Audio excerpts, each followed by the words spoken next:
মায়াপুরের যোগপীঠ মঠের পাশ দিয়ে ভারুইডাঙ্গা, শ্রীনাথপুর, নিরঞ্জননগর গ্রাম হয়ে 4 কিলোমিটার দূরে রয়েছে এই নিদয়া ঘাট। 9টি দ্বীপ নিয়ে গঠিত নবদ্বীপ, আর এই নিদয়া স্থানটি রুদ্রদ্বীপ নামেও পরিচিত। নবদ্বীপ মণ্ডলীর সমস্ত পরিক্রমার দল এই স্থানে পরিক্রমা করতে আসেন। আর এই স্থানে ভগবান শিব তপস্যা করেছিলেন ভগবান শ্রীকৃষ্ণের লীলা ও দর্শন লাভের অভিলাষে। তখন শ্রীকৃষ্ণ মহাদেবকে জানান যে কলিযুগে আমি মহাপ্রভু অবতার হয়ে লীলা করব।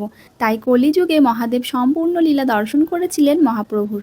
আজও লীলাক্রমে মহাদেব অবস্থান করছেন এই রুদ্রদ্বীপে। নিদয়াবাসী মহাপ্রভুর যা যা লীলা দর্শন করেছেন তার মধ্যে অন্যতম হল সন্ন্যাস গ্রহণের যাত্রা। মহাপ্রভু নিদয়া ঘাট হইতে কাটোয়া চলে গেছিলেন গঙ্গা পার হয়ে। শ্রীমান মহাপ্রভুর মাতা শচী দেবী কাঁদতে কাঁদতে নিদয়াবাসীকে জিজ্ঞাসা করেছিলেন যে আমার গৌর সুন্দরকে কি তোমরা দেখেছো? কিন্তু নিদয়াবাসী সেই প্রশ্নের কোনো উত্তর দেয়নি। তাই গ্রামবাসীকে বলেছিলেন তোমরা এত নির্দয়। এই থেকেই এই গ্রামটির নাম নিদয়া।